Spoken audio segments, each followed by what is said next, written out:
To meeting number 33 of the House of Commons Standing Committee on Finance pursuant to Standing Order 108(2) and the motion adopted in committee on January 12, 2022. The committee is meeting on inflation in the current Canadian economy.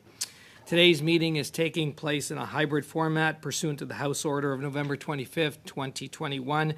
Members are attending in person in the room and remotely using the Zoom application. The proceedings will be made available via the House of Commons website. So you're aware, the webcast will always show the person speaking rather than the entirety of the committee. Today's meeting is also taking place in the webinar format. Webinars are for public committee meetings and are available only to members, their staff, and witnesses. Members enter immediately as active participants. All functionalities for active participants remain the same. Staff will be non-active participants and can therefore only view the meeting in gallery view. I'd like to take this opportunity to remind all participants of this meeting that screenshots or taking photos of your screen is not permitted. Given the ongoing pandemic situation, in light of the recommendations from health authorities, as well as the directive of the Board of Internal Economy on October 19, 2021, to remain healthy and safe, all those attending the meeting in person are to maintain a 2-meter physical distancing, must wear a non-medical mask when circulating in the room, and it's highly recommended that the mask be worn at all times, including when seated. Must maintain proper hand hygiene by using the provided hand sanitizer at the room entrance. As the chair, I'll be enforcing these measures for the duration of the meeting and thank members in advance for their cooperation. To ensure an orderly meeting, I'd like to outline a few rules to follow. Members and witnesses may speak in the official language of their choice. Interpretation services are available for this meeting. You have the choice at the bottom of your screen of either floor, English, or French. If interpretation is lost, please inform me immediately and we will ensure interpretation is properly restored before resuming the proceedings. The raise hand feature at the bottom of the screen can be used at any time if you wish to speak or alert the chair. For members participating in person, proceed as you usually would when the whole committee is meeting in person in a committee room. Keep in mind the Board of Internal Economy's guidelines for mask use and health protocols.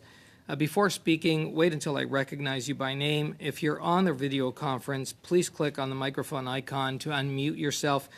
Those in the room, your microphone will be controlled as normal by the Proceedings and Verification Officer.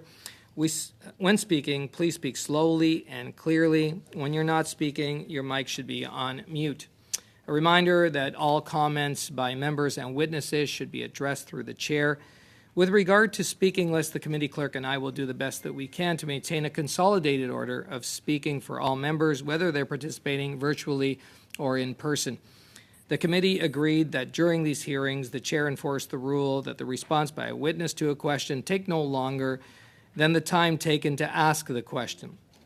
That being said, I request that members and witnesses mutually treat each other with respect and decorum. If you think the witness has gone beyond the time, it is the member's prerogative to interrupt or ask the next question and to be mindful of others' members' time allocation during the meeting. I also request that members not go much over their allotted question time. Though we will not interrupt during a member's allotted time, I'd like to keep you informed that our clerk has 2 clocks to time our members and witnesses. Now I'd like to welcome today's witnesses. From Better Dwelling, we have Stephen Punwasi, Chief Data Analyst. From Brigil, we have Jesse Desjardins, who's the Vice President of Development and Conception. From Canadian Centre for Policy Alternatives, we've got David McDonald, Senior Economist. From Edge Realty Analytics Limited, we have Ben Rabidou, Housing Analyst. And from Option Consommateur, we have Ms. Sylvie de Belfeuille, lawyer, budget, and legal advisor, and Mr. Alexandre Plourde, lawyer and analyst. And on that, we're going to have an opportunity to hear from the witnesses. Witnesses, you'll have up to 5 minutes to address the committee with your opening remarks. We'll start with Better Dwelling. Stephen Punwasi for 5 minutes, please.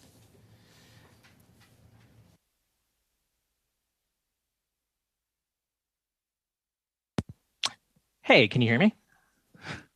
Hello?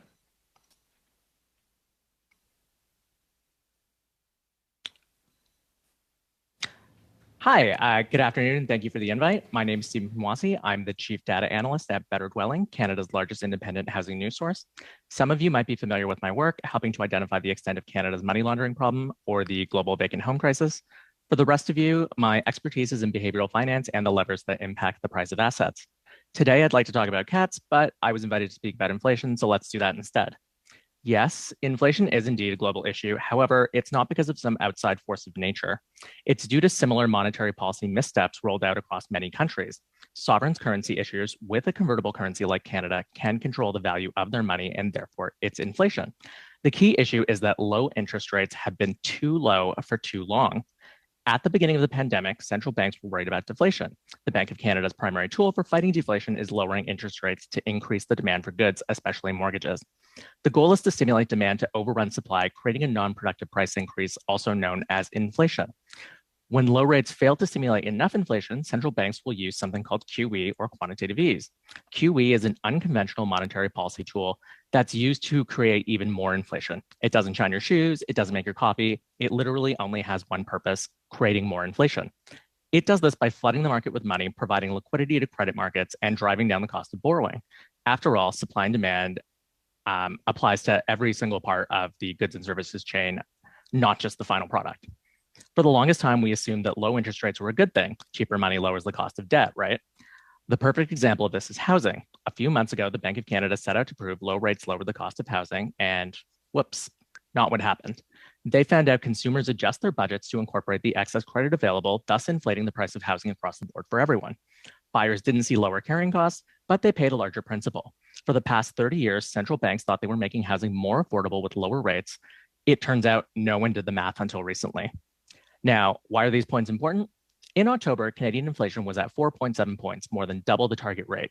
Remember the QE program mentioned earlier, the one with the single purpose of creating more inflation?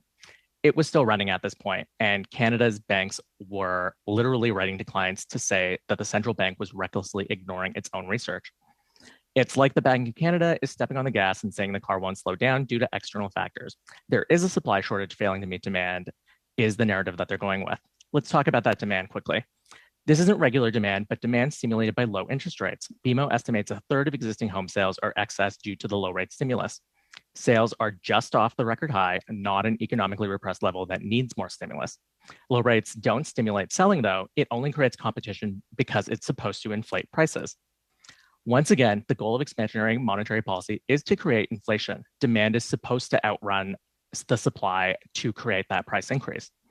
About a third of existing home buyers are investors in Toronto.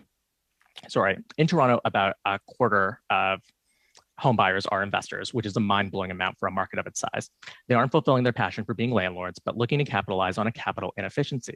Overstimulated demand isn't just crowding out end users, but turning them into regular and profitable payments for investors. Cheap credit isn't just limited to home buyers with an end use, but everyone. The more leverage you have, the greater your ability to borrow and exploit a system that lends you money at effectively negative interest rates. I focused on housing inflation, but the same factors drive inflation across the board. Real estate prices are an essential input cost for all goods. Excess demand, not a shortage of supply, is an intended consequence when flooding the market with money. To review, the Bank of Canada lowered interest rates to create inflation. When they weren't producing enough inflation, they flooded the market with billions in credit via QE to generate more inflation. And now they think external factors are the reasons behind that inflation. We don't need Nancy Drew to figure out where that inflation came from. Thank you. Thank you, Mr. Punwasi. And now we are moving to Brigil, and we have Jessie Desjardins up for 5 minutes. Merci beaucoup. Thank you, Mr. Chairman. Ladies and gentlemen, honorable members, my name is Jessie Desjardins, Vice President of Development and Design at Brigil. First of all, I'd like to thank you for your kind invitation to appear before you today. I am a bit nervous because this is the first time I have testified before a parliamentary committee. I am nervous, but I'm so eager to talk to you about subjects I care so deeply about: access to housing, the environment, and the economy. 3 things that are inextricably linked together. I'd like to tell you something about Brigil to start with. We're private, sole proprietorship, a private family company in the National Capital Region. We build housing units, but particularly living environments. Since 1985, we've built over 12,000 housing units and own over 4,500 that we rent. Over the years, we have acquired land that will make it possible for us to build 40,000 new units over the next 20 years in the National Capital Region. The extremely fast rise in housing prices in Canada is due to a number of factors. The impact of world inflation, yes, but also and particularly the lack of available housing. The lack of housing is the unfortunate result of poor urban planning over the past 50 years in Canada. All levels of government need to assume part of the responsibility for that. I agree with the CMHC, who appeared before you on January 21st, and who stated that the supply of housing units was not keeping up with demand, given that Canada is seeing the fastest demographic growth of any G7 country. To bring back a balance between supply and demand, we need to build more housing. But the obstacles are many. Municipally, long-term planning that would provide for more cohesion between land development and transport, public transport, is lacking. Municipal requirements, the paperwork attached to it, and administrative delays also increase construction costs and thus rental costs. In Quebec, a number of aspects on urban development are very much focused on not in my backyard, as the CMHC pointed out. This means people are generally looking after their own interests to the detriment of the collective interest. Here's a tangible example. In my view, the significant cost of housing must be seen as a function of total subsistence cost. For example, let's look at automobile use. In addition to accounting for over 22% of all greenhouse gas emissions in Quebec, having a car, a personal car, is something that costs $833 a month, according to CAA Quebec. If urban environments could be more dense and closer to public transit axes, a car would become a luxury rather than a necessity. For example, light rail in Ottawa is a good example. The pressure of building more housing units is being felt in all industrialized countries. This is leading to scarcer construction materials and inflationary pressure on their prices. We are not only fighting each other for materials, but we're fighting each other for qualified workers. Along with the shortages, the increase in infrastructure, public infrastructure work is not only leading to a sharp increase in construction costs, but also considerable slowdown in the industry's ability to build housing units in the short term. But some of the work is essential, for example, structural public transit work. However, some, like some highway construction in the era of COP26, could be questioned. Let's be clear. Building housing is something that depends on a whole ecosystem with municipal constraints, public transit, and harsh economic realities.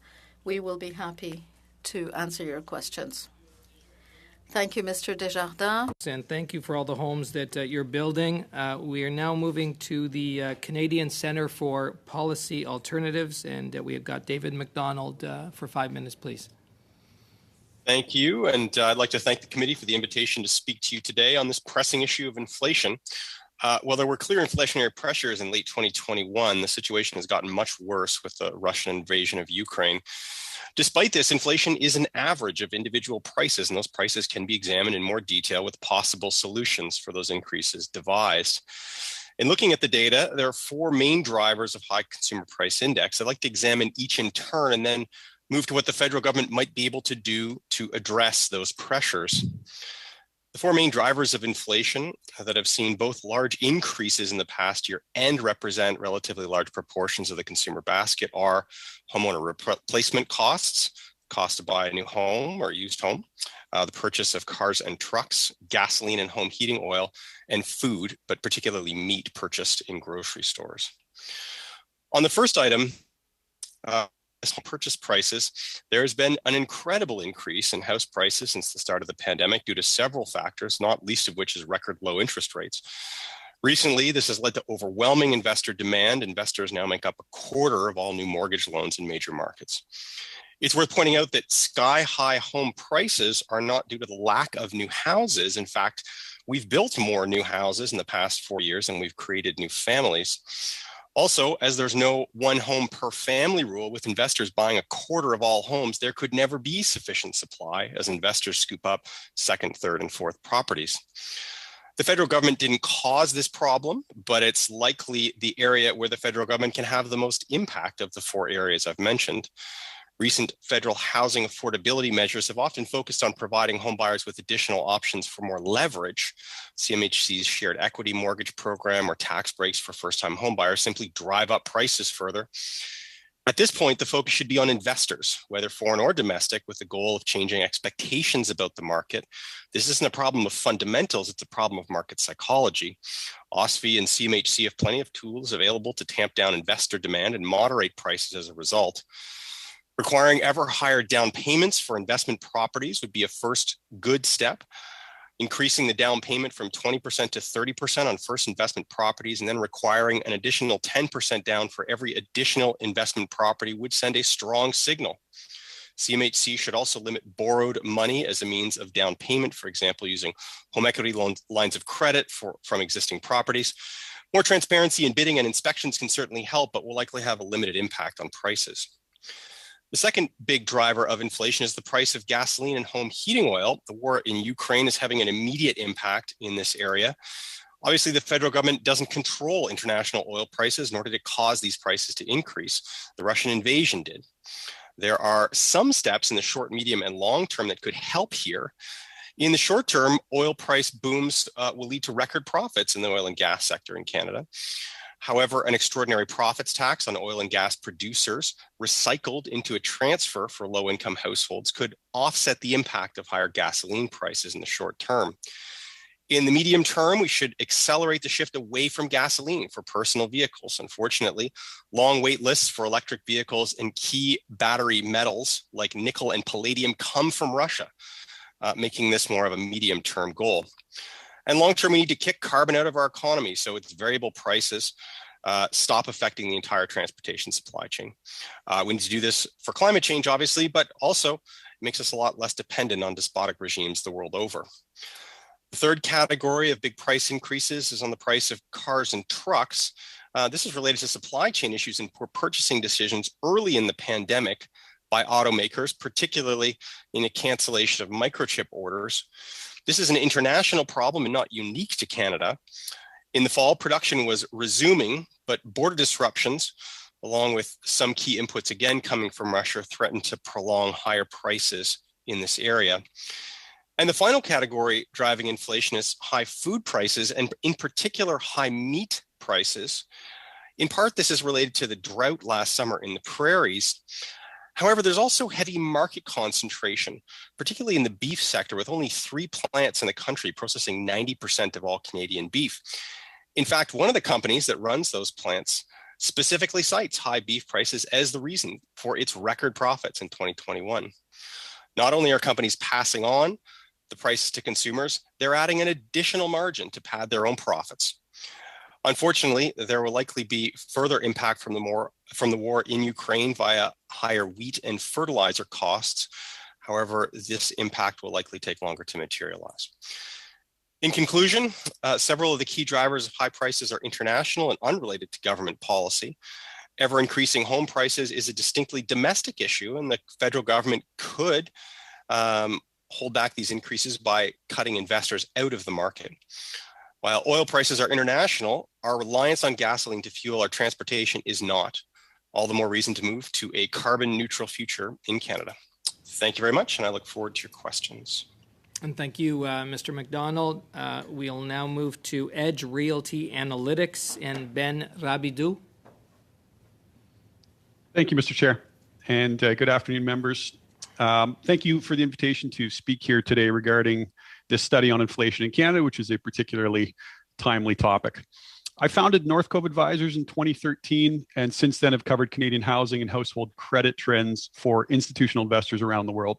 And more recently, I founded Edge Realty Analytics, who I'm representing today, and we work with real estate professionals here in Canada. And my main area of expertise is housing, and it's on this topic that I wish to speak today.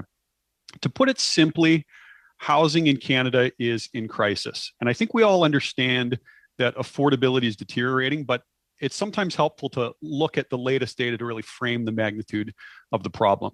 The price of the typical house in Canada in February, as measured by the MLS House Price Index, was 29% more expensive than 1 year ago. This equates to an annual increase in value of nearly $200,000 for the typical home in this country. And the problem is getting worse. If we go back to 2000, there have been only 9 months where prices nationally rose in excess of 2.5% in a single month. 7 of those have occurred in the past year, and we've had 3 record-setting monthly gains in the past 4 months alone. February set a record with prices rising 3.5%, or the equivalent of $29,000 in a single month. And so how did we get here? Price increases of this magnitude provide a clear signal that we have a significant imbalance in supply and demand. And how we got to this point and the potential policy responses going forward are a matter of much debate. But here I'd like to address just a couple of the underlying dynamics that I believe have led us here. And the first is an undersupply of single-family homes, which became an acute crisis during the pandemic. Canada has underbuilt single-family houses in major metro regions. And to frame that for you, consider that in the decades from 1970 through the 2000s, Canada averaged population growth of 3.1 million per decade, and we completed roughly 1.4 million new single-family homes. So that's 3.1 million population growth, 1.4 million single-family homes. But from 2011 to 2010, population growth surged to 4 million, but new completions fell to 1.1 million. So we had a massive acceleration in population growth and a steep slowdown in new single-family housing completions. Now, when COVID hit, there was an understandable and notable shift in preferences among consumers towards lower density living, which is exactly the type of housing unit that we had been underbuilding. And the consequence is that today, when we look at the number of single-family homes listed for sale in major metros, across the country, we find it's roughly 40% below decade averages. And so that's the first issue. Now, overlay on top of that robust population growth, which has not seen a buy-in from municipalities to deliver the necessary housing. And so I'd say off the top that one of our superpowers as a nation is our ability and our willingness to attract the best and the brightest from around the world. We've consistently enjoyed population growth that's among the highest in the G20. And while we should all recognize that this is necessary to maintain long-term economic growth, we have to acknowledge that there are trade-offs, particularly when we are facing supply-constrained housing market. The problem, as I see it, is that immigration policy is set at the federal level, but the ability, or in some cases, the willingness to deliver the housing necessary to accommodate this growth resides at the municipal level. And we've seen in recent years a concerted and misguided NIMBY movement, or not in my backyard, which has been a major impediment to new supply growth. These voices have disproportionately influenced decision-making at the municipal level. This needs to be addressed, and I was encouraged that in the most recent election, several parties proposed policy solutions that aim to heavily incentivize municipalities to remove unnecessary red tape and expedite approval for thoughtful developments that would bring much-needed new supply to market. Now, part of the current housing crisis can be traced, I believe, to 2019. At that time, population growth in Canada hit nearly 600,000 in a single year, in part due to a record 200,000 increase in non-permanent residents, primarily international students. I do not believe that we have the capacity in this country, even with buy-in from municipalities, to deliver enough housing to accommodate that level of population growth. And allowing population growth at this level without consideration of the real-world constraints is a policy failure that cannot be repeated. We need better coordination in Ottawa to ensure that the combined population growth through international migration and non-permanent resident programs do not exceed the ability of the construction industry to house that growth. Now, when an asset is perceived to be in scarce supply, it naturally attracts speculation. And so there are two sides. A shortage of inventory and speculation are two sides of the same coin. And this is particularly true in an environment of low interest rates where people are forced into riskier investments to earn a return. Even when we account for strong population growth, home sales on a population adjusted basis remain about 25% above long-term norms. The dollar volume of homes sold in Canada has surged to $460 billion in the past year alone, more than double pre-COVID levels. Clearly, we're dealing with excess demand that cannot be explained by demographics alone. Based on land registry data, I estimate that roughly half of the increase in home sales that we've seen since 2015 is due to a rising share of multi-property owners. Investors and speculators are now disproportionately driving demand. And because these investors typically... to conclude, please. Certainly. Certainly. I will leave it there. There's no silver bullet, but a thoughtful basket of policies can begin to move the needle on this. Thank you. Okay, thank you, Mr. Labidou.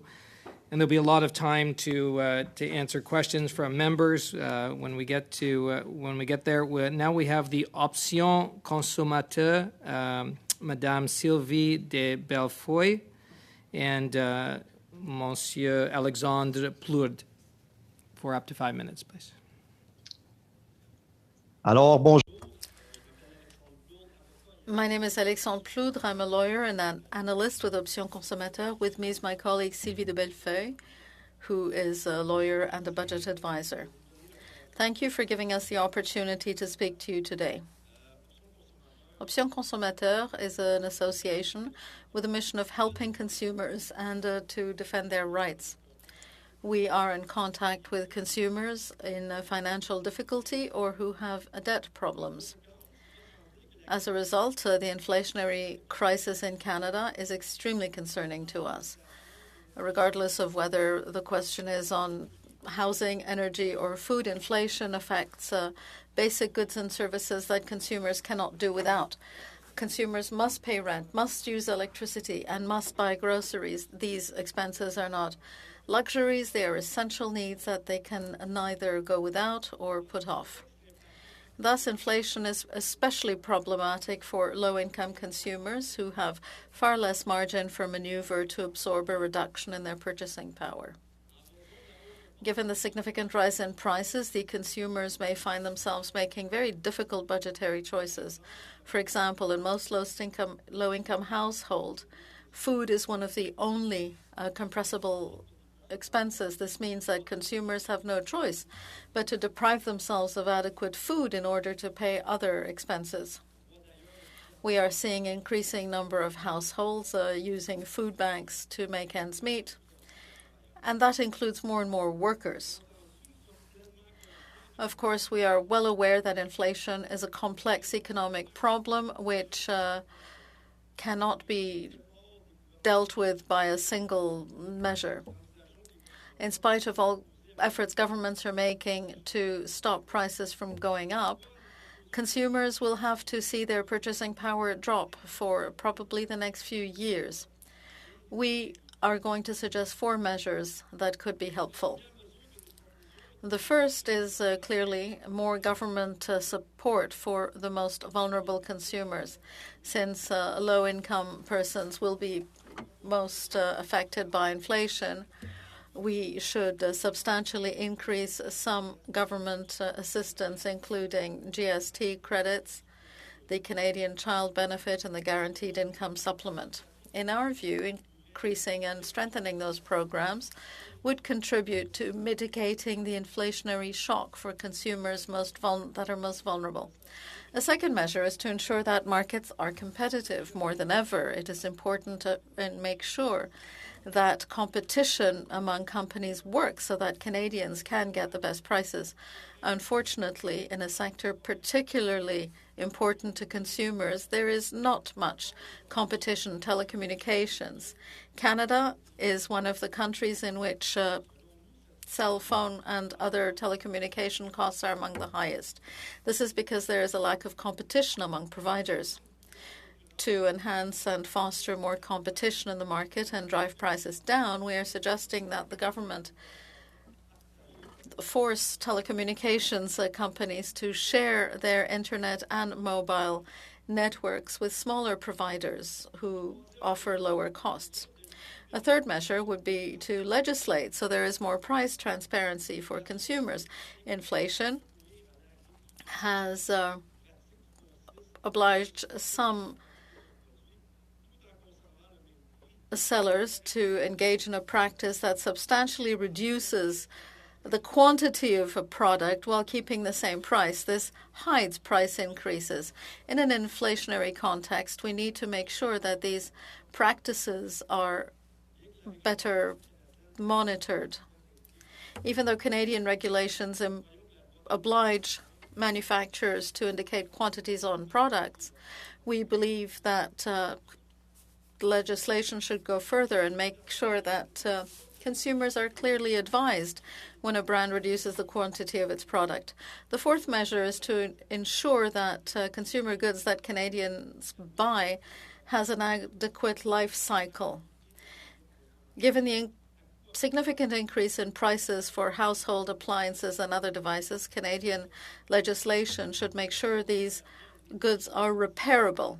We are suggesting that programmed obsolescence be prohibited, that Canadian legislation on copyright should be amended to remove intellectual property barriers to repair, and that legislation ensure that spare parts and repair services are available. This would also make it possible to not force consumers to buy new devices. Thank you for hearing us, and we will be pleased to answer your questions. Thank you, Mr. Plourde.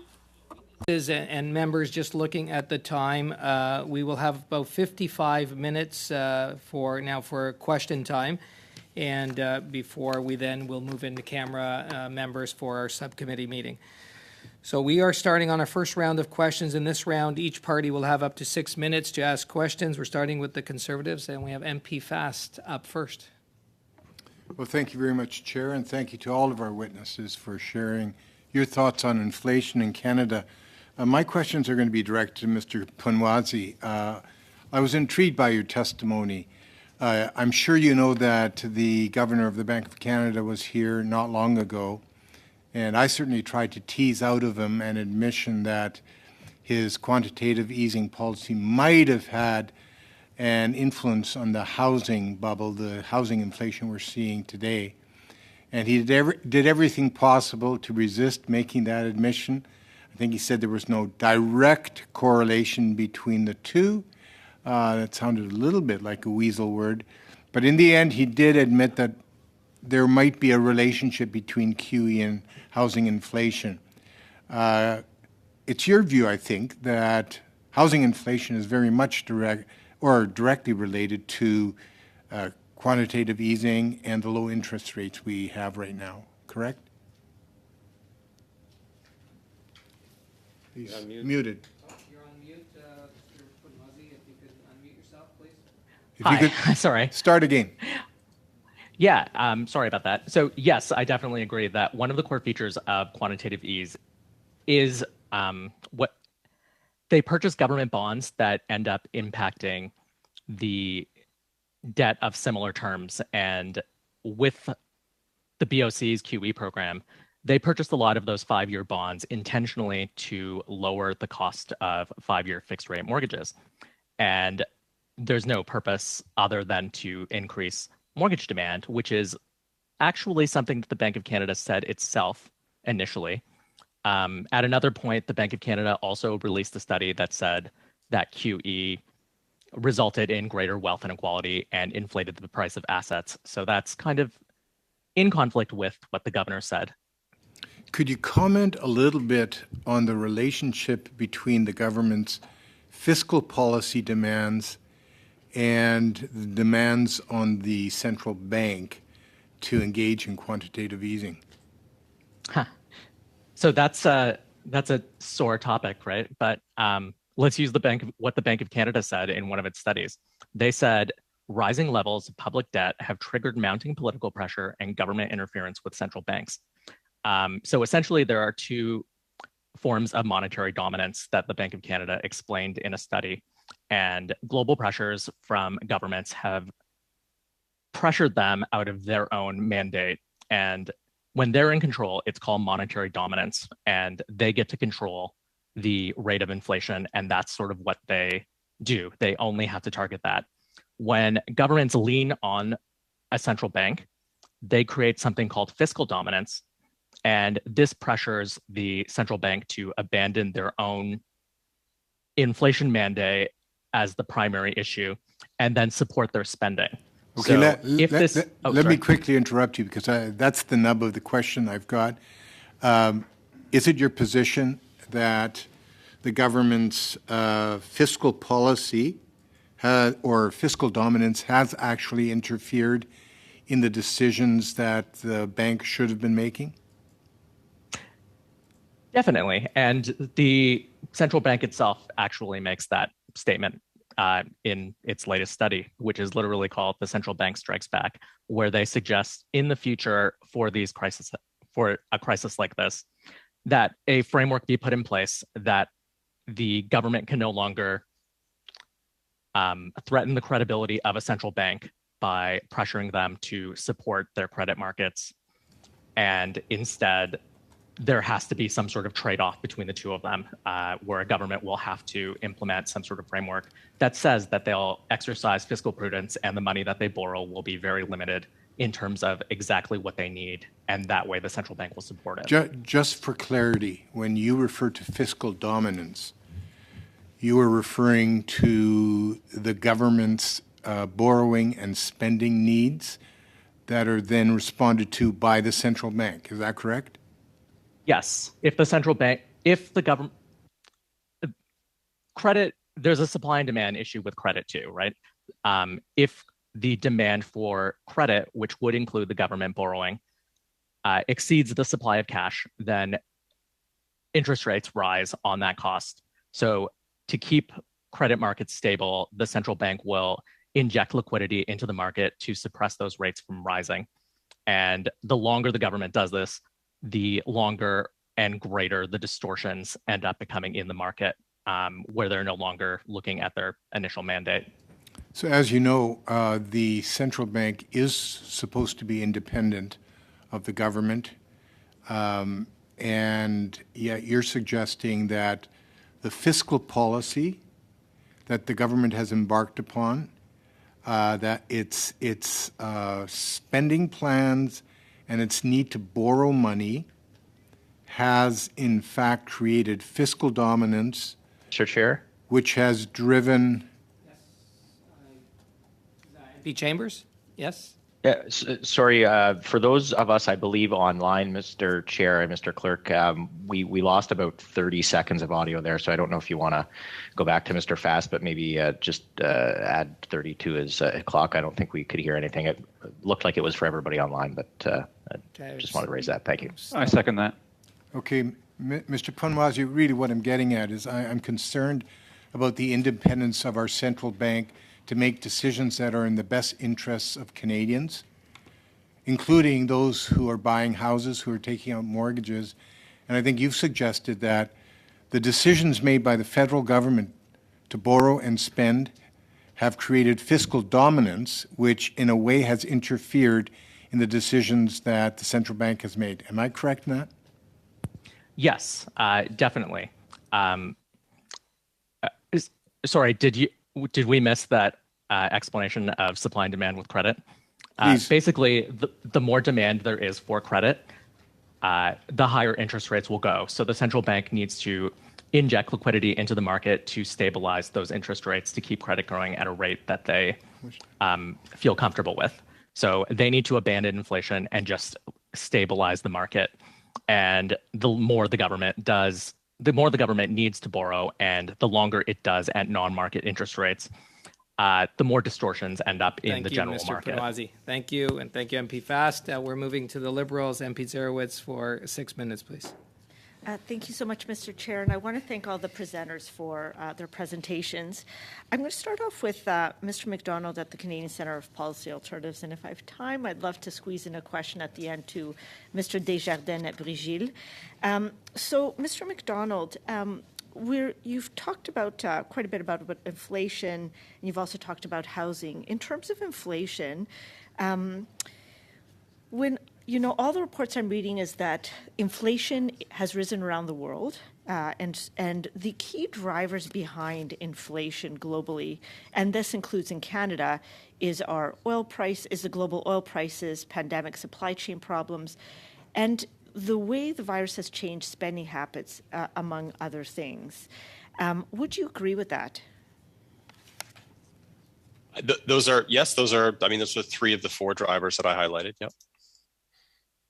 Appreciate that. And you've also mentioned that Ukraine will also increase inflation. And I think OECD actually estimated that over the next year it could go an additional 2.5%.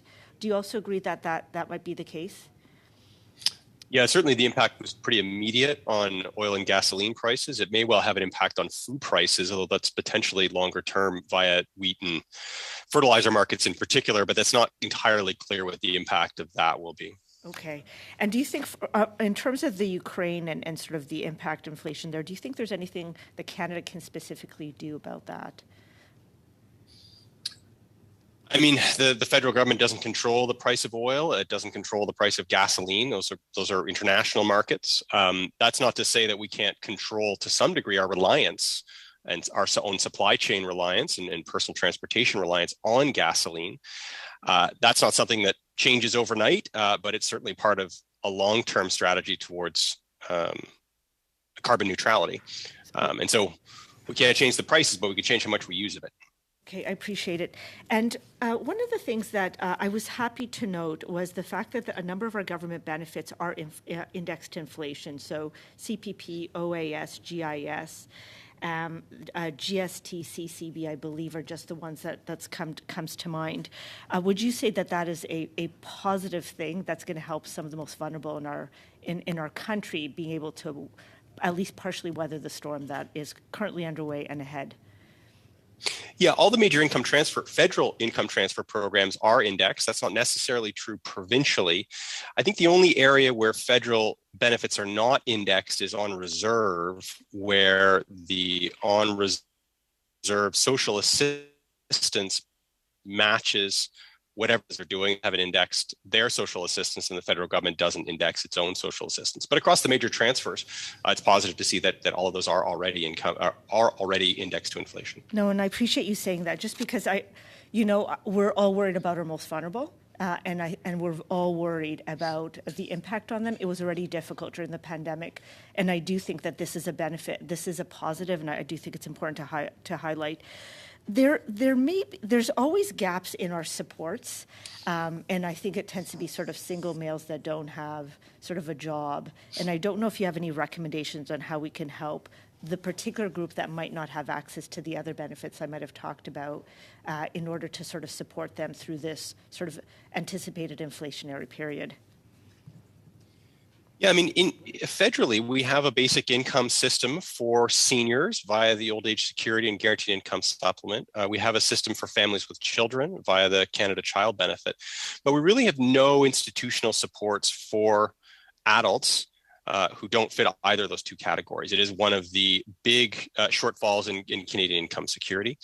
A portion of those people are going to have disabilities, and so some sort of Canadian disability credit or Canadian disability program would be an important part of covering that group. Another important part would be really changing the way the Canada Workers Benefit functions. So it is a support for relatively low income households, but it's fairly minor, and you have to have employment earnings. So if you don't have employment earnings, then you can't receive the Canada Workers Benefit. And one of the reasons why people live in low income is because they don't have employment earnings. And so changing the way the Canada Workers Benefit functions such that it does apply to people with no or particularly low incomes, I think would really cover off that gap in Canada's income security system. Thank you, Mr. McDonald. And I will say to you that was one of the recommendations that we actually put into our pre-budget submission on behalf of this committee. The last thing is, you mentioned, we were talking about housing, and you mentioned that investors are buying half of all the new homes. Is that something that's happening across the country? And I really appreciated your recommendation about A higher down payment is recommended in addition to additional 10%. So could you just confirm that it is half of all new sort of homes are bought by investors? That's across the country. And do you have any other recommendations on how we could actually deal with this issue?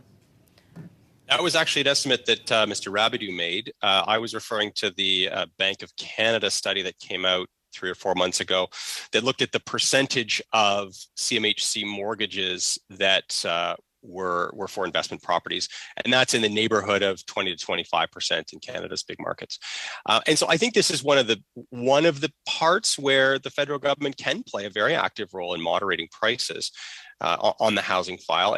And part of that is to increase the down payment that's required for investment properties from 20% to 30% for the first property. And then as additional properties are purchased, that the down payment requirements go up by 10% each time. This would send a very strong signal to investors that the profit margins are going to have to be much higher. And you're going to have a lot more money to get into this market in the first place. And would be, I think, a more productive way, a more predictable way of trying to restrain prices rather than providing people with additional options for leverage. Thank you. And MP Zarowitz at the time. Members, witnesses, you may have noticed, I'm not sure if you did, but we are having some technical and connectivity issues and that is not just this committee, it's happening right across the hill with other committees, just so that you are aware. I'm sure all the technical staff is doing all they can to make sure that we stay up and running. But if something does happen, it is out of our control at this time. We are moving to the block, and Monsieur Sainte-Marie for 6 minutes, please. Thank you, Mr. Chairman. I would like to thank all witnesses for their participation today and for their presentations. My questions are to the members of Option Consommateur, Mr. Bellefeuille and Mr. Plourde. Thank you for everything that Option Consommateur does. You make a real difference to people in Quebec. I will try to go quickly back to the issues you have raised. The first was this. When there is a period of inflation, we try to make the economy more resilient, but that takes time. What you're suggesting in the short term is to support the most vulnerable people. So instead of sending a check or tax credit to over 90% of people, you're saying that the people with the lowest income should be targeted and that the GST sales tax credit be increased permanently. Could you tell us more about what you would propose doing with those measures and roughly how many people would be helped?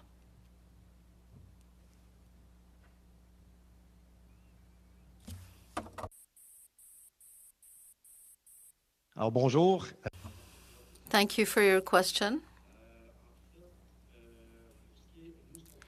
What we are suggesting at Option Consommateur are measures that would make it possible to support the most vulnerable people. We're not necessarily looking for measures that would help everyone. Of course, inflation affects everyone, all consumers. Everyone gets hit. But low-income people have the least margin for maneuver. So for them, choices are cutting essentials, whereas people with more money may have to cut some things, but they can at least cut non-essential expenditures. It may not be pleasant, but it's not like cutting food. So we are suggesting that the most vulnerable people would be supported by strengthening the GST and the sales tax, HST tax credit, for example. We believe that the most progressive measures possible should be put in, those that would provide the most help to the most vulnerable people, and that would redress the balance to some extent. Thank you. Very interesting. One of my colleagues, Jean-Denis Garand, the member from Mirabel, was also talking about measures for the most vulnerable people. He raised an interesting question. Tax credits are paid quarterly, but households with low-income households have liquidity problems.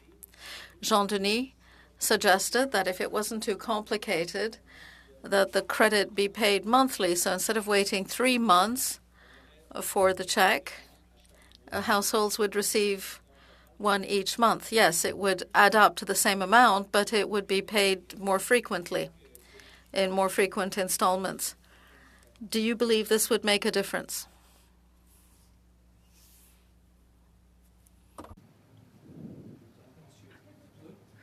Je pense qu'effectivement, I think that this might make it easier for households to manage their money. When you get a larger amount, it needs to be managed, but basically necessary purchases have to be made more frequently. So yes, more frequent installments would be helpful. I appreciated your comments on making markets more competitive. We're seeing that internet access, quality internet access at affordable prices remains a challenge, not only in my riding or in northern communities like Matawini, but out of all G7 countries, we seem to have the biggest problem. I would also like to hear you about reduflation. That is a very interesting term. Do you have any examples, without naming any specific companies, but to give us an idea of what this means exactly? Thank you. Thank you for your question. What reduflation means, whatever we call it, is something that is becoming more and more necessary in these inflationary times.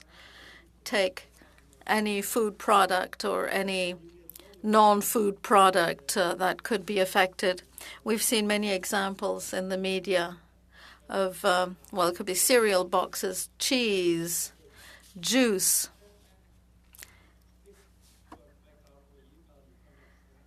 There are all kinds of ways for manufacturers to reduce the quantity of a product so that the consumer isn't really aware of it, but the price remains the same. In the consumer's mind, you can make the bottle a bit thicker at the bottom, or you can have an indent so it looks like there's as much juice as there was. But there isn't. Even though the price remains the same, you're getting less juice for it. We believe that current measures tend to make consumers aware of price, and this makes it possible for manufacturers to effectively increase their prices without making it obvious. It is not illegal to reduce the quantity of a given product. Packaging regulations, measures and weights oblige you to write on a package how much product it contains, but does not oblige the manufacturer to let the consumer know that there is actually less product in the package than there was before. So, against the backdrop of this current inflation, we believe that manufacturers should be obliged to show consumers that there is now less in the package than there was. And we also believe that there should be a label indicating the price per unit so that products and product prices could be compared more effectively. Thank you. Thank you. We're moving to the NDP, and we've got MP Blakey up for 6 minutes. Thank you very much. I'll start by thanking all of our witnesses for being here today. I'm going to be focusing my questions toward Mr. MacDonald from the Canadian Centre for Policy Alternatives. I just wanted to come back briefly to the question of benefits that are indexed to inflation, because I often hear from seniors in Elmwood Transcona who are outraged when they see the relatively small increase to their Canada Pension Plan benefits. And when you compare that to the cost of living, I think they rightly notice that those things don't quite add up. So I wonder if you might just have a little wisdom to offer the committee in terms of why it is that Canadians often feel that their benefits, while indexed to inflation, don't keep pace with the rising costs that they experience in their monthly budget. Sure. I mean, the first and obvious point is that there's a delay between the time when inflation is registered and the time that benefits go up. People are, in general, I mean, the bank did a study looking at people's perception of inflation versus the actual number that is published. And the things that people buy differ. So seniors are going to buy different things than families with children who are going to buy different things than people going to school. Now, the CPI is for all Canadians. It's not just for a particular group. And so it's certainly possible that the prices for seniors, relying potentially more heavily on things like groceries, are going up faster than the than the general level. But the CPI is an average of a variety of prices. It doesn't necessarily represent everyone's experience. In fact, it represents no one's experience because no one both rents and buys houses and buys cars every year. It's an average. And so people can experience it very differently depending on where they are. Okay, thank you for that. I wanted to ask, you had mentioned earlier that, some beef processors, for instance, were highlighting the increased costs in beef as a reason for record profits. We know that additional money isn't always distributed fairly within the supply chain, right? And so I just wonder if you could help the committee understand a little bit better some of those inflationary pressures on food prices, and who the winners are and who the losers are, and what kinds of things government might look to do in order to try and make sure that consumers aren't paying an inordinate amount of additional cost for increased profits for someone along the supply chain, while others in the supply chain and consumers themselves suffer. Yeah, when we look to the reasons for inflation outside of external supply shocks like the price of oil, often we point the finger at workers, saying workers are requiring wages to be too high.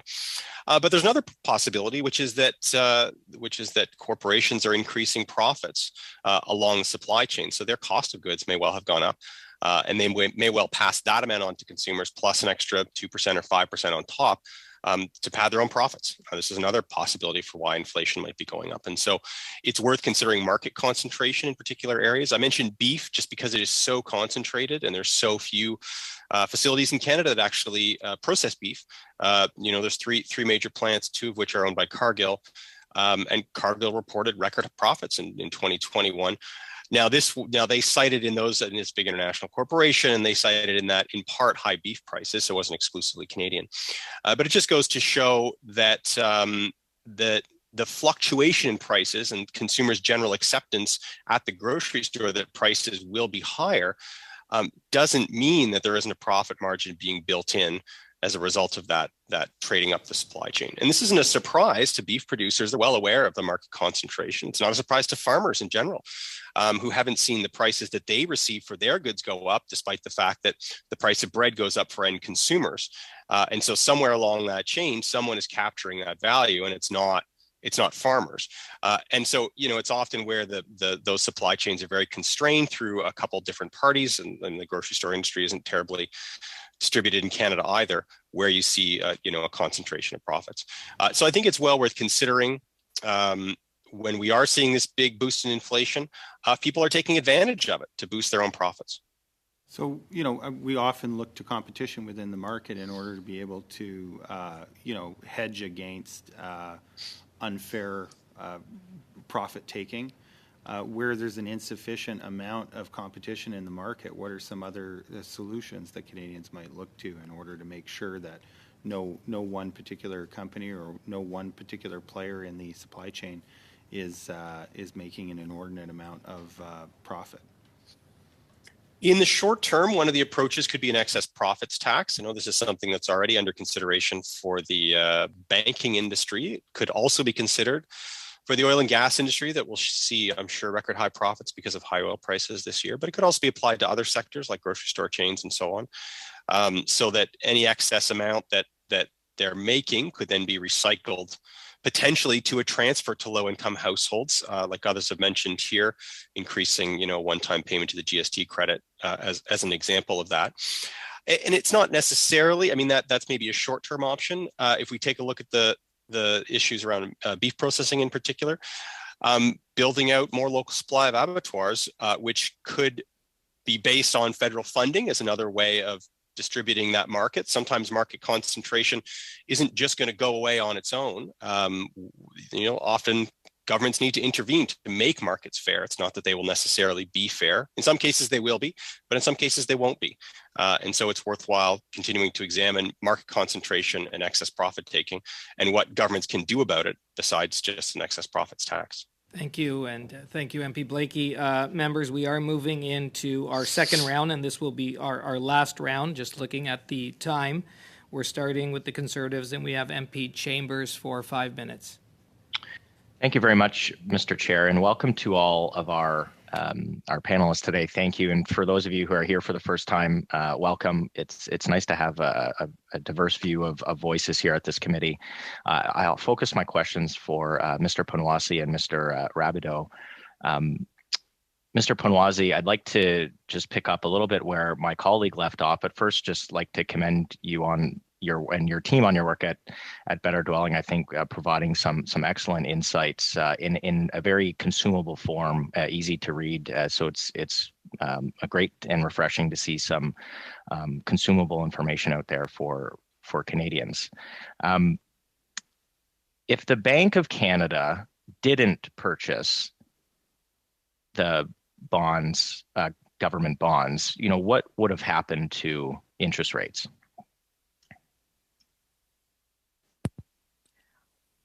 Well, they likely would have, the interest rates would have increased at the scale of borrowing that they were doing. They would have absorbed a lot of the credit liquidity in the market, and that would have increased all mortgage rates right across the board, but it would have actually increased all lending rates. On the other hand, the Bank of Canada would have been able to focus on its actual mandate of maintaining inflation, and that would have completely changed sort of the outcome. I believe Scotiabank said that around last fall is when they should have been starting to raise rates, but they were still supporting government spending instead. Got it. Okay, thanks. That's a helpful clarification and simplifies it for me. You mentioned about inequality. Are there, who is hurt most from inflation? People who are paid in cash usually. The wealthier you are, the less likely temporary inflation will actually erode your wealth, because you will have better ways of allocating your money as inflation hedges, such as you would own a home or you would own investments that would respond to inflation. Whereas people who are paid with cash, they don't necessarily get the raise that they would get from their cost of living. Like their grocery might have went up 10%, but the official inflation rate from StatsCan says something like 5%. So if they get the 5% inflation raise, they might see their quality of life deteriorate. And they're also the most likely to have cash in their bank accounts not allocated into their investments. Right. So economically vulnerable people are kind of at the most risk, those on fixed income, seniors, et cetera. Is there anybody, you mentioned those who hold assets, but is there anybody else or any entities that benefit from inflation? Borrowers would do it. The question is whether or not you're borrowing out, whether or not the benefit of the amount of money that you borrowed outweighs the negative impact of your inflation. Because if 70% of your costs increase, but 30% of your costs are housing, and your mortgage gets deflated due to low rates, you're kind of benefiting, but you're not really. You're losing out in the end. What about the federal government? Does it benefit from inflation? Oh, I mean, they're a pretty big holder of debt, to say the least. But inflation itself is by design a tax, because it's a liability that the issuer, those who are holding, end up paying the liability to the issuer, which would be the state. So higher inflation means that they get to dilute the value of their own currency. Okay, thank you. Mr. Rabideau, Thanks very much for your opening comments. I found the comments you provided the committee very, very helpful in advance. I know you were cut off a little bit. You have a chart that you provided which showed the relationship between business investment and residential investment. What about that chart concerns you? You know, you see residential investment as a share increasing substantially and business investment kind of at almost record lows. You know, what do you make of that? Sure. Well, I think if you use an analog, if we look at total residential investment as a share of all investment across the economy, so investment from businesses and government, it's about 40%. Now, why is that number important? If we look at OECD countries over the last 20 years, there are really only 3 that ever got to that level. And that's Ireland, Greece, and Spain in the mid-2000s. And they subsequently suffered from a very severe housing downturn.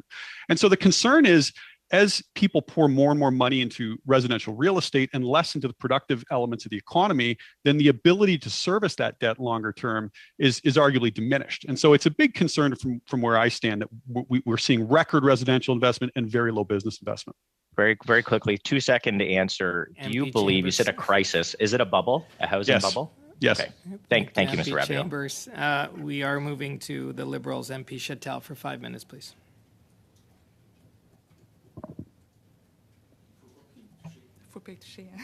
Merci beaucoup, Monsieur le Président. Thank you, Mr. Chairman. Thank you to all our witnesses. I would like to thank Mr. Desjardins for having agreed to appear today. Thank you for your testimony, which I find inspiring.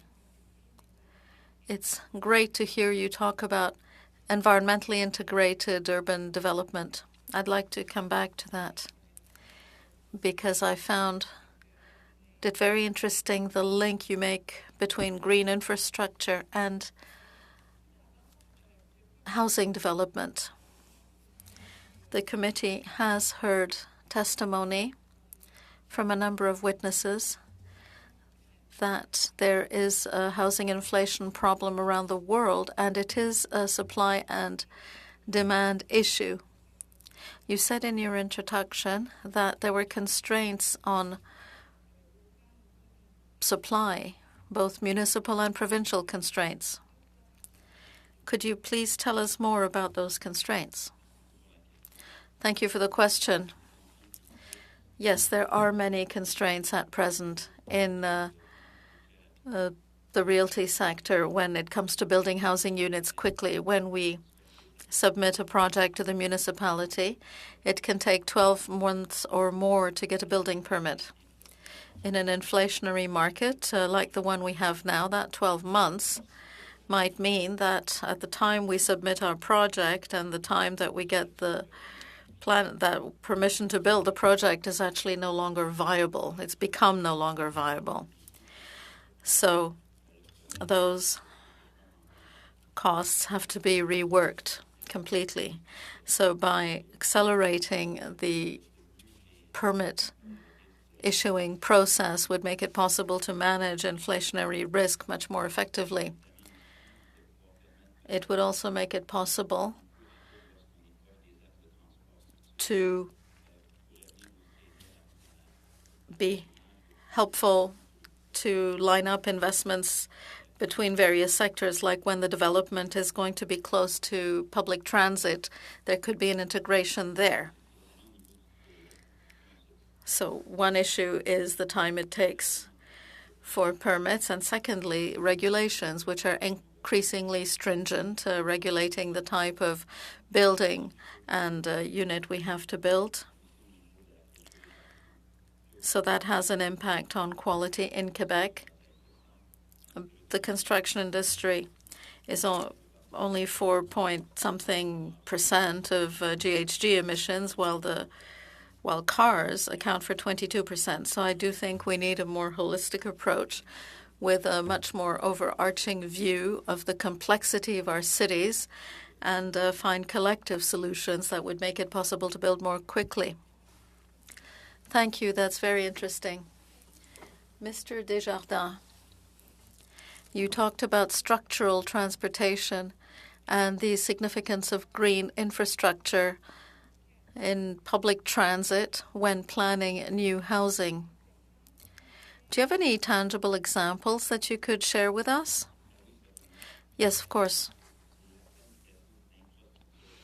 Planning green infrastructure, planning major transport is huge for urban development. Not only does it make it possible for us to ensure the future mobility of investment, it also makes it possible to reduce construction costs because we don't have to provide as much underground parking, for example. Sometimes we need to provide 30 to 50,000 parking spaces in some developments. So that is has a very tangible impact. We can reduce the cost of a housing unit or rental unit. A rental unit can be reduced by up to $400. So that is huge, yes.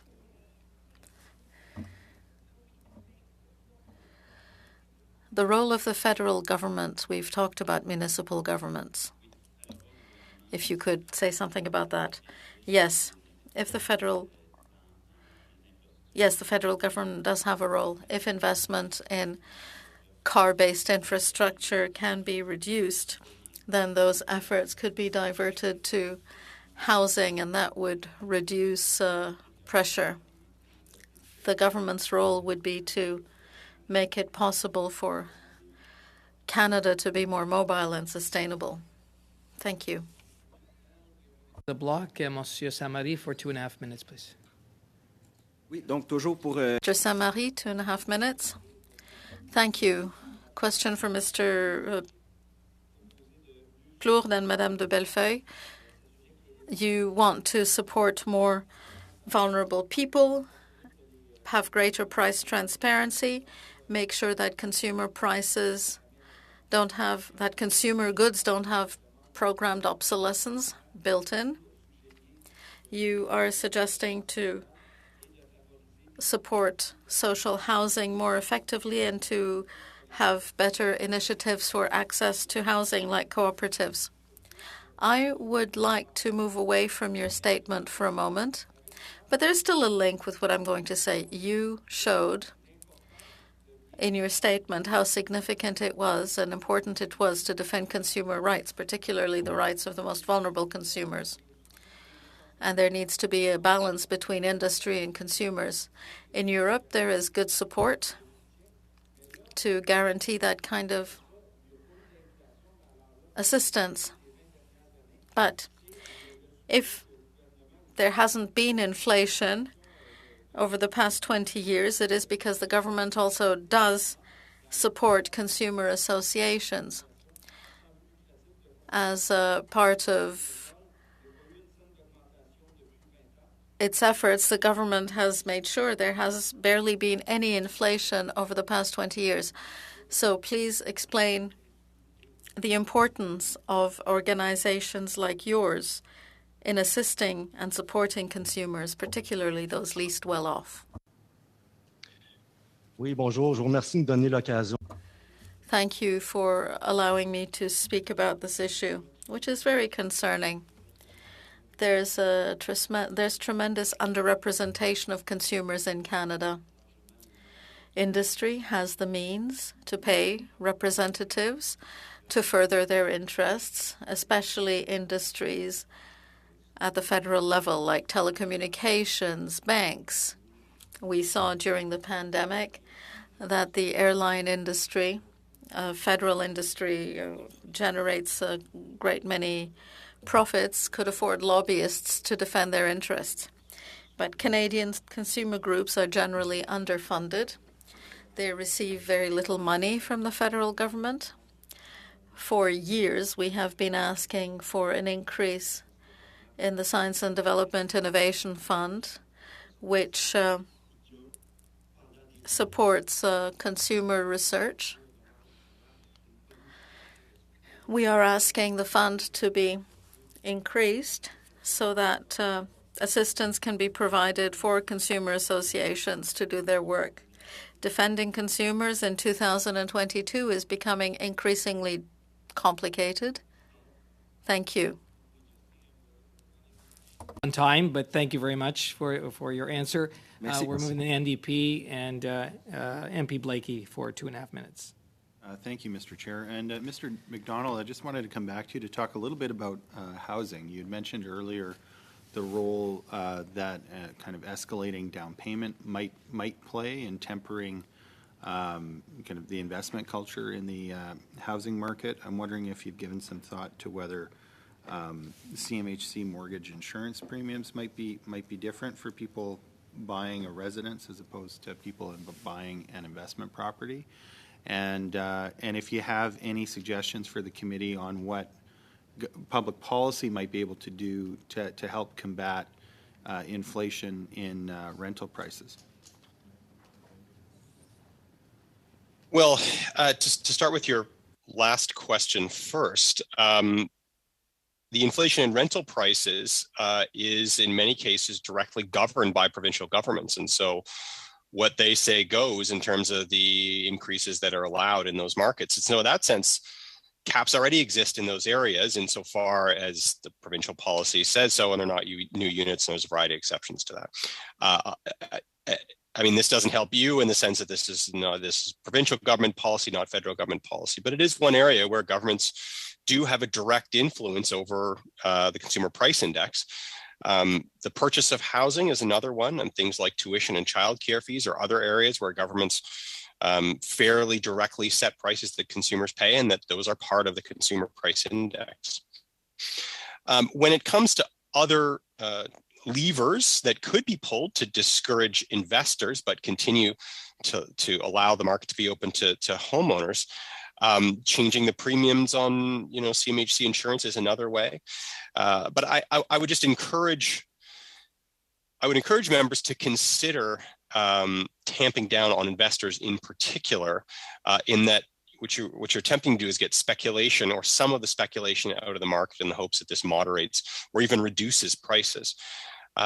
This doesn't, it's not going to as directly impact homeowners in the same way that, an overnight rate of 3% would, as the Bank of Canada increases its rates. That the overnight rate affects everybody. And without keeping inflation under control with the measures the federal government can take, that is what's going to happen, is the Bank of Canada will act and drive interest rates up for everybody, homeowners and investors alike. Thank you, and thank you, MP Blakey. That's the time. We're moving to the Conservatives, and I've got MP Albus for 5 minutes. Thank you, Mr. Chair. Thank you to all our witnesses. I'm going to be sharing my time with MP Stewart, so I'll be very quick. I'm going to ask Mr. Ponwasi. First of all, it's said that the Bank of Canada, when it makes a change to its overnight lending rate, it can take about 18 months before that is fully factored into the economy. I'm sure that unconventional monetary policy like QE has a very similar result. What do you think, despite the Bank of Canada said it's given forward guidance, it's going to be switching to quantitative tightening, what should we expect, do you believe, in your opinion, in that space? Quantitative tightening would essentially, the impact of quantitative ease, I guess the market needs to settle, or capital markets need to settle, and all of the consumption. So as this extra money is injected into the market, it will still have that impact that'll take 18 to 24 months to trickle to the market. And by doing quantitative tightening, they're kind of like sending it higher, but at the same time, trying to pull it back down. And it's a pretty dangerous game for them to play. You'd rather do this over a long time when you have this situation and these circumstances. Now they're gambling whether or not they need to. Now they're risking over tightening or doing too many movements at the same time. Instead of looking where they're going, they're just looking at their skates and trying to control where they go after that. If there is a recession in the next, let's say, 6 to 24 months, does that make it even more difficult? Because lower interest rates would be the natural alternative, and right now they've never been lower. Oh yeah, it would be a disaster if we end up in a recessionary environment where we have high inflation. That would be similar to the 70s or the early 80s. And it's not a great situation for anyone. Lastly, the government has said that it wants to do a lot of things, and blind auctions, enshrine the right to home inspection, ban new foreign ownership, implement anti-flipping taxes. Do you think those things will be effective given your view of the market?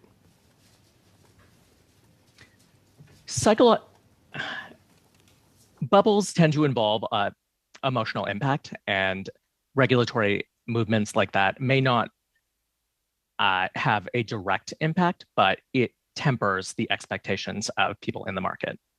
I'll hand my time over to MP Stewart. Thank you. My question first is for Mr. Rabideau. I hope I'm pronouncing that correctly. Mr. Rabideau, do you think that the current state of Canada's housing market is in a healthy state? Why or why not? Well, it's certainly not in a healthy state by any means. And it comes back to what I said. We've got tremendous demand that's well in excess of underlying demographics or any reasonable fundamentals, partially due to increased speculation from domestic investors, international investors. And there's an element of truth that we have not built enough, particularly as it relates to single family. And so it's a confluence of factors. Thank you for the answer. As the committee knows, we are a pro-immigration party. Immigration is key to having a thriving and diverse economy in Canada. In saying that, do you have concerns that the government is working in silos? What I mean by this, do you think the government is looking at the big picture with respect to housing as it relates to population growth? That is a big concern of mine.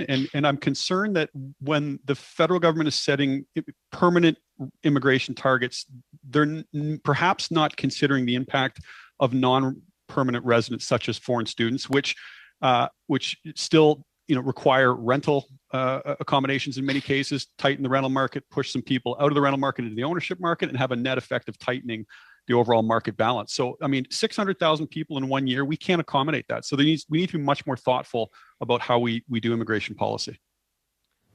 Thank you, Mr. Rabideau. Just one final question. Just some final remarks. Any ideas you might have on policies or any solutions? I just want to turn the floor over to you for the last few seconds to see if you have any extra additional comments. Well, I would echo what Mr. McDonald said with regards to tightening underwriting for investors. I think that's a completely sensible policy. I also think, look, we've absolutely been asleep at the wheel as it relates to international money laundering and just a porous border for all sorts of illicit capital. That just needs to end. We need to get a backbone on that, and we need to absolutely tighten down on that sort of excess demand. In a normal functioning market, it's not as big a deal, but when we're in such a supply constrained market, that incremental demand has a big effect on prices, and so we just need to tamp down it. There's sensible things we need to do. I'll leave it there. Thank you, MP Abbas, MP Stewart. We're moving to this will be our last questioner, the Liberals, and MP McDonald for up to 5 minutes. Thank you, Chair. Chair, I want to go back to Mr. Punwasi. Mr. Punwasi, moments ago you just tweeted out, and I quote, Canada's Finance Committee, can government spending impact on central bank's ability to carry out its mandate? Mr. Punwasi, the Bank of Canada admits this in a paper. Everything goes silent. Mr. Punwasi, firstly, as others on this committee have noted, the report you have cited is a work in progress research, independent of the bank's governing council. I'm just wondering if you're aware of that and would you like to rectify or clarify some of your comments? Sure. So the Bank of Canada staff sorry, can you hear me? The Bank of Canada staff report indicates that government spending is related to that. Basic economics also tends to agree with that. Thank you, Mr. Punwasi. Mr. McDonald, I want to go to you. I was reading your final report, and I'm very interested in the initial provincial budget estimates, and you quoted that they were way off the mark. And maybe you didn't say way off the mark, but you said they were off the mark. I just want to ask you in relevancy to why they were off the mark and possibly what this does to inflation in each of the individual provinces where this happened. Yes, I think you're referring to a report I did looking at changes in provincial deficits in the first 2 years of the pandemic. Certainly in this last year, the year that's just wrapping up in a couple days, the 21-22 fiscal year, the projected provincial deficits initially were $70 billion. At the final estimate that I had in this report, they were about $20 billion. So just huge changes in how big provincial deficits were. 6 out of 10 provinces likely be in surplus position this year or next year, and largely due to an unforeseen recovery in economic growth in the fall, as well as unanticipated additional transfers from the federal government, although it was economic growth that largely drove this. This additional revenue received by the provinces in the neighborhood of $60 billion over what they initially budgeted for the 21-22 fiscal is due to economic growth, but it's also due to higher inflation. I mean, higher inflation benefits provincial as well as federal revenues insofar as those revenues stay relatively constant as a percentage of GDP. If GDP goes up, nominal GDP goes up, whether it's due to inflation or real growth, you see more revenues as a result. So it was certainly partially due to increased inflation over the course of the fall. So with these surpluses and less debt, Mr. McDonald, where would you suggest that the provincial governments put their money, I guess, or spend their money going forward? Yeah, I mean, often the argument for governments or the provinces is that the cupboard is bare, and so there's nothing, long-term care and so on. That is not the case any longer. The cupboard is stuffed with cash. A lot of it is federal cash, incidentally. And so I think this puts the provinces in a good position that they can spend on what their priorities are. Hopefully, those are the priorities the pandemic attempted to teach us, which is that we have woefully inadequate long-term care. Our healthcare systems simply are not resilient enough. And that we've really left some big issues like climate change on the back burner for 2 years. We've certainly seen a push towards tax cuts instead of those priorities. I hope that that's not what's going to continue and how those surpluses will be spent. But it's not for lack of money at this point that we're not making particular policy choices. The money is there for most of the provinces. Now it's a question of what the priorities are. Thank you. No further questions, Chair. MP McDonald, and just to our witnesses on behalf of our committee, the members, the clerk, the analysts, those that will be putting together this inflation report for Parliament. We thank you. We thank the staff, also the interpreters, for coming before our committee.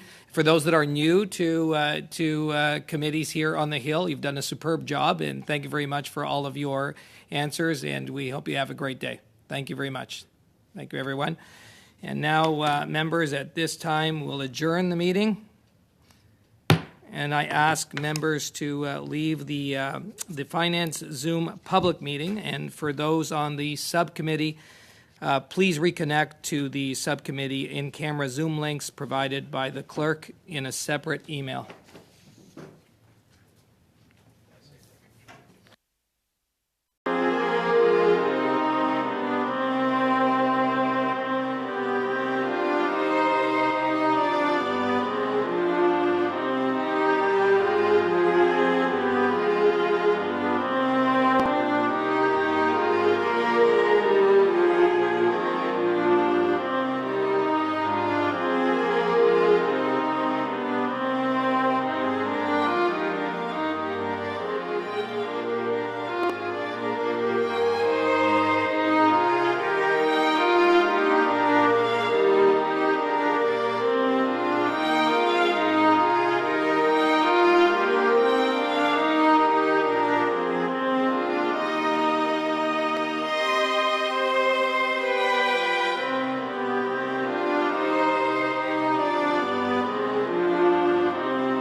you.